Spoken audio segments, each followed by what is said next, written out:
Voilà, je vais juste vous lire la petite liste que je vous ai donnée au début. C'est essentiellement des noms slovaques, pas tous d'ailleurs, mais c'est pour ça que je les ai notés. À part ça, il n'y aura pas trop de vocabulaire parce que c'est essentiellement un discours fait aux débeautés. C'est un sujet qui me tient à cœur, qui m'occupe, enfin qui occupe, je pense, toute la Slovaquie depuis longtemps. Donc on en entend parler tout le temps. Donc je me suis fait quand même quelques notes, mais l'idée c'est surtout de ne pas faire trop long sur le début pour avoir le temps de vous dire à peu près tout ce que je voulais. Mais donc voilà, mais il y avait surtout des noms. Je pense que pour ceux qui font des langues slaves, ça ne devrait pas être trop difficile. Pour les autres, il va falloir vous accrocher un peu plus. Mais, donc il y a Jan Kuciak et Martina Kushnirova, le parti Smer, qui était le parti au pouvoir jusqu'ici depuis assez longtemps, avec l'ancien Premier ministre Robert Fico. Ensuite Pellegrini, il est slovaque malgré son nom. Zuzana Čaputová, c'est la présidente. Ensuite, il y a la Ndrangheta, qui est la mafia calabraise. Antonino Vadala, un Italien.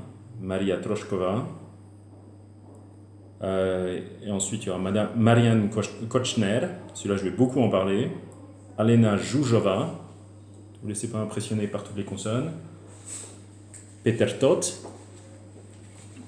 Et je vais vous parler de quelque chose qui s'appelle Gorilla. Vous verrez ce que c'est. Comme un gorille. Et de quelqu'un qui s'appelle Trnka, Dobroslav Trnka, beaucoup de consonnes encore, et de quelqu'un qui s'appelle Jaroslav Haščák. Celui-là, peut-être plus dur à prononcer. Enfin voilà. À part ça, il ne devrait pas y avoir particulièrement de vocabulaire non plus, et je vais essayer de ne pas faire trop long. Je vais mettre une petite alarme juste pour ne pas trop dépasser. Mesdames et messieurs, je vais vous parler ce soir un petit peu de Slovaquie. On n'en parle pas très souvent par ici. Et comme vous le savez, pour ceux qui me connaissent, c'est un pays qui me tient à cœur, puisque c'est un pays où j'ai vécu assez longtemps et j'y ai des attaches familiales. Et en fait, on parle assez rarement de la Slovaquie. Quand on évoque l'Europe centrale, on parle beaucoup de la Pologne, de la Hongrie, parfois de la République tchèque. Et vous remarquerez, dans beaucoup d'articles, on oublie la Slovaquie comme si en ayant parlé de la République tchèque, eh ben on avait parlé un peu de la Tchécoslovaquie et donc de la Slovaquie aussi. Et une fois de temps en temps, pour une raison particulière, on voit quand même arriver la Slovaquie. Mais si vous n'entendez pas souvent parler de la Slovaquie, il y a probablement au moins une chose dont vous avez entendu parler ces derniers temps, c'est de quelqu'un qui s'appelle Jan Kuciak et de Martina Kushnirova. Et si vous ne vous souvenez pas des noms, vous vous souviendrez probablement qu'un journaliste et sa compagne ont été assassinés il y a 2 ans, pratiquement exactement 2 ans, en Slovaquie. Donc je vais vous redonner leurs noms, Jan Kuciak et Martina Kushnirova. Ils ont été assassinés le 21 février 2018, c'est-à-dire il y a un tout petit peu plus de 2 ans. Alors qui étaient-ils? Les deux avaient 27 ans. Jan Kuciak était journaliste, sa compagne Martina Kushnirova était archéologue, et ils ont été retrouvés morts, assassinés par balle dans leur maison. Et cela a créé un véritable choc en Slovaquie. Disons, j'en étais même presque surpris de voir le choc que cela a créé en Slovaquie, car j'avais un peu l'impression qu'en termes d'affaires, notamment de corruption, j'avais un petit peu l'impression d'avoir déjà atteint mon niveau de choc maximal, et j'étais souvent, moi, au contraire, surpris par l'apathie générale. Et là, au contraire, de voir tout le monde réagir à ce point, ça m'a presque surpris. Non pas que j'aurais pensé que ça n'en valait pas la peine, au contraire, mais c'est vrai que j'attendais depuis longtemps de voir ce qui allait enfin faire réagir la population. Où on allait dire, non là, trop, c'est trop. Et c'est vrai que quand on voyait les différentes affaires de corruption qui apparaissaient depuis des années, j'étais souvent frappé par cette apathie. J'avais l'impression qu'en discutant avec des amis, ils râlaient un petit peu, et puis assez rapidement, on décidait que bon ben voilà, ça suffisait, et puis on finissait par dire oui, bon ben voilà, quoi. Et un jour, je me suis rendu compte qu'en décrivant ça, eh bien je disais, ben voilà, c'est comme s'il disait, bon, il n'y a pas mort d'homme. Et là, justement, 2 personnes avaient été assassinées, et donc là, on ne pouvait plus relativiser tout cela. Et il y a eu une réaction de choc énorme dans le pays. Alors il faut dire que ça a été favorisé aussi par la réaction du gouvernement. Le Premier ministre de l'époque, M. Robert Fico, n'a rien trouvé de mieux à faire que d'apparaître à la télé devant une table sur laquelle il avait fait disposer 1 million d'euros en petites coupures. Et derrière cette table, il y avait un officier des forces spéciales avec cagoule et mitraillette pour protéger l'argent. Et il a annoncé sur toutes les télés du pays qu'on allait trouver ceux qui avaient fait cela et qu'il y avait 1 million d'euros de récompense. En fait, alors que lui voulait donner l'impression d'un leader fort, ce que la population a eu l'air de comprendre, c'est que ces méthodes ressemblaient en fait beaucoup à des méthodes mafieuses et qu'on ne pouvait pas vraiment lui faire confiance pour mener à bien l'enquête. Alors la réaction, ça a été tout de suite des manifestations dans tout le pays, dans la capitale, Bratislava, et dans le reste du pays, et même de Slovaques dans le monde entier. Et les manifestations étaient assez importantes depuis le début et sont allées crescendo au cours des semaines qui ont suivi, à mesure qu'on avait l'impression justement que la réaction du gouvernement n'était pas adéquate.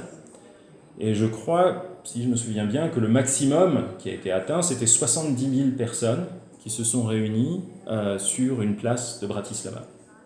En fait, ils débordaient même assez largement de cette place. Alors 70 000 personnes, surtout, par exemple pour des Français comme moi, ça ne semble pas forcément énorme. On est habitué à des manifestations qui drainent des centaines de milliers de personnes assez régulièrement.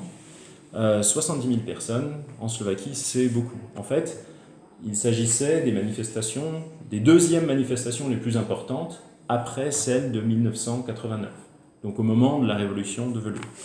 Donc c'était tout à fait considérable. Et que demandaient les manifestants? Eh bien, ils demandaient, les revendications étaient variables, certains demandaient la démission du gouvernement, du Premier ministre, beaucoup demandaient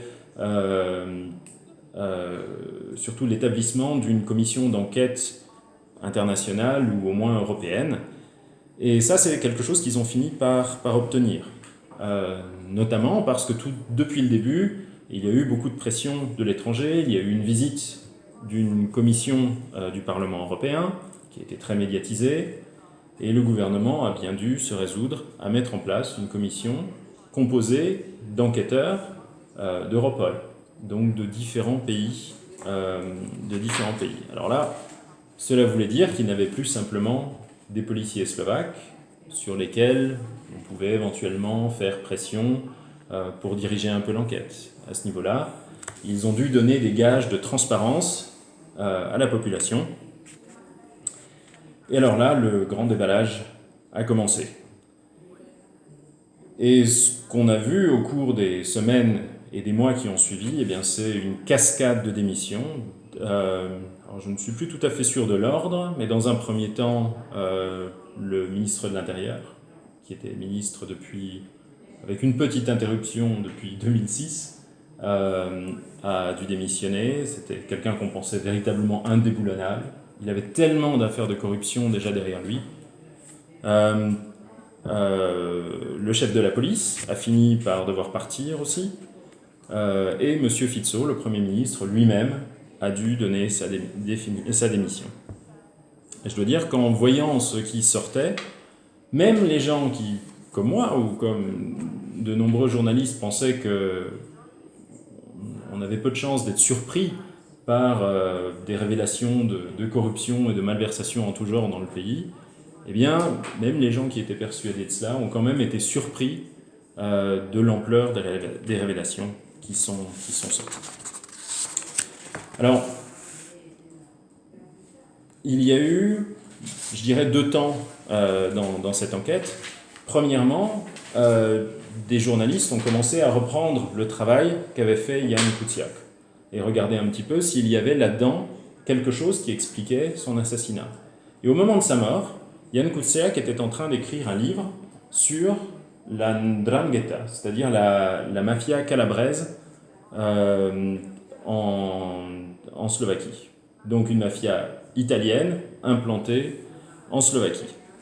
Et on s'est rendu compte qu'il y avait effectivement des Italiens au passé un petit peu trouble qui s'étaient implantés à l'est de la Slovaquie et qui achetaient des terrains, qui rançonnaient des agriculteurs locaux, avec la complicité de responsables locaux qui faisaient transiter de la drogue par la Slovaquie avec le soutien de douaniers. Enfin, c'était incroyable. Et on s'est rendu compte aussi que l'assistante du Premier ministre était l'ancienne maîtresse d'un monsieur qui s'appelait Antonino Vadala, qui depuis a été extradé vers l'Italie et a été récemment condamné à 9 ans de prison pour trafic de drogue. Et donc son ancienne maîtresse était une jeune femme, jusque-là plus connue pour des photos topless dans des magazines, et qui tout d'un coup, quelques années avant, avait fait son apparition aux côtés du Premier ministre. Et à l'époque, tout le monde pensait qu'il savait à peu près ce que cette jeune femme était censée faire aux côtés du Premier ministre. Il semblerait qu'on l'ait probablement sous-estimé, car pendant son service aux côtés du Premier ministre, eh bien, elle continuait d'échanger des SMS à raison de 1 ou 2 par jour, au moins en moyenne, avec Monsieur Vadala. Donc ça, c'était quand même assez intéressant à voir. Ça a fait tomber un certain nombre de têtes aussi. Mais au bout d'un moment, on s'est rendu compte qu'en fait, ce n'était pas du tout la bonne piste pour l'assassinat de Jan Kuciak. Ça reste quand même très intéressant et ça a fait sortir beaucoup de choses. Et assez rapidement, donc, on s'est retrouvé sur une deuxième piste. Et ça, c'était une piste beaucoup plus slovaco-slovaque. Elle était centrée autour d'un monsieur qui s'appelle Marian Kočner. Alors, je vais vous dire quelques mots sur qui était Marian Kočner. Marian Kočner, c'était, disons, selon la terminologie de l'époque, on disait un homme d'affaires quelque peu controversé, pour ne pas dire un mafieux. Et c'est quelqu'un dont j'avais entendu parler depuis mon arrivée en Slovaquie en 2006. Si vous imaginez un mafieux d'opérette, quelqu'un qui vraiment, si vous le voyez dans une série, vous diriez quand même ils ont un petit peu accusé le trait en choisissant un acteur qui ressemble autant à un mafieux type. Ben voilà, c'est à peu près lui. Et c'est quelqu'un qui, pendant les années que j'ai passées en Slovaquie, jusque-là n'était jamais véritablement au centre d'aucun scandale de corruption. Mais bizarrement, il apparaissait toujours quelque part en marge, parfois de manière complètement anodine, mais son nom finissait toujours par apparaître à un moment ou à un autre. C'était aussi un personnage récurrent de la presse people slovaque. Il apparaissait toujours aux côtés des célébrités, dans les grands bals, dans les grandes réceptions. Il était toujours là, en fond. Alors on a commencé à s'intéresser à Marian Kočner parce qu'en septembre 2017, il a menacé Jan Kuciak. Jan Kuciak l'avait appelé pour lui demander de réagir à des informations qu'il comptait publier sur lui, et Kočner l'avait menacé de chercher des informations sur lui, de les publier, de détruire sa réputation. Jan Kuciak avait porté plainte devant la police, mais rien n'avait été fait. Et rien n'avait été fait. Et c'est vrai qu'on a commencé à s'intéresser dès le début à la piste Kočner, mais au début sans vraiment y croire. Jusqu'à ce qu'au bout d'un moment, je pense en novembre ou décembre 2018, donc quand même quelques mois après, la police arrête 3 hommes et une femme pour le meurtre. Ils ont été retrouvés notamment grâce à des informations, disons à des recherches qu'ils avaient faites sur Internet, sur le lieu de la maison de Jan Kuciak et Martina Kościelova. Et très rapidement, ces gens-là sont passés aux aveux et ont indiqué que Marian Kočner était le commanditaire. Et en fait, Marian Kočner, à ce moment-là, était déjà incarcéré dans le cadre d'une toute autre affaire pour laquelle d'ailleurs il vient d'être condamné. Et c'était heureux parce qu'on s'est rendu compte depuis que le matin de son arrestation, il avait déjà préparé sa fuite. Il avait loué un avion privé qui devait l'emmener en Croatie, où il devait embarquer sur son yacht. Ça ressemble quand même beaucoup à une fuite. Donc il a été arrêté, et au moment de ces révélations, il était déjà en prison, et donc à la disposition des enquêteurs. Et depuis, l'enquête a dévidé le fil des révélations. Et alors là aussi, il y a tout ce qui concerne le meurtre à proprement parler, mais ça, disons, c'est plein de détails sordides et c'est pas forcément le plus intéressant ici. Mais ce qui est très intéressant, c'est que, évidemment, l'enquête a révélé beaucoup d'autres choses. Notamment, les enquêteurs, évidemment, ont réalisé des perquisitions dans les propriétés de M. Kotchner. Et là, ils ont trouvé des masses de documents, et ils ont trouvé des enregistrements, des dizaines d'enregistrements, parce qu'apparemment, Marian Kotchner était un grand fan des caméras cachées, et il enregistrait toutes ces conversations avec des hommes politiques, avec des procureurs, des juges. Et j'ai pas vraiment le temps de vous décrire tout ça aujourd'hui, je pourrais peut-être vous en parler une autre fois, mais c'est souvent vraiment, comme dirait Jacques Chirac, abracadabrantesque.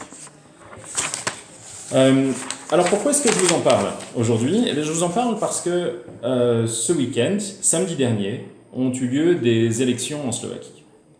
Alors on est vraiment quasi exactement 2 ans après le meurtre. Et je dois vous avouer qu'avant ces élections, tout le monde avait très peur. La grande question, c'était déjà, qu'arriverait-il au parti qui était au pouvoir depuis 2006, presque sans interruption, et qui était quand même assez largement responsable du système qui avait permis à Marian Kotchner d'implanter son réseau de collusion avec des juges, des procureurs, des policiers. Est-ce que le parti Smer arriverait à se maintenir ? Et puis aussi, ce dont j'avais surtout peur, je pense que je n'étais pas le seul, c'est qu'on a vu que parallèlement à toutes ces révélations sur le pouvoir, sur de nombreux niveaux du pouvoir, eh bien, se sont développés aussi ils ont une grande quantité de théories du complot, plus farfelues les unes que les autres, sur qui avait bien pu faire assassiner Jan Kuciak, avec notamment des théories qui mêlaient, enfin c'est les grands classiques du genre, hein, c'est Soros qui aurait payé je sais pas qui pour aller faire assassiner Jan Kuciak, pour en faire un martyr, pour faire chuter le gouvernement, pour créer un coup d'État en Slovaquie du type Maïdan, comme en Ukraine, enfin vous voyez le genre, des choses qu'on entend un peu partout. Et l'impression que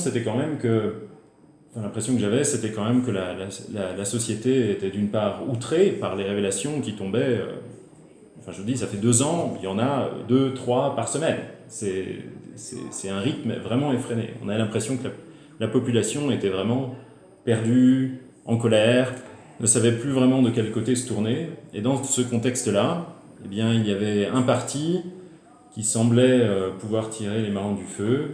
C'est un parti fasciste, et je pèse mes mots, hein, pas simplement d'extrême droite, un parti clairement fasciste, qui était donné à quelque chose, en 2e place, à près de 14-15%. Ça faisait très peur.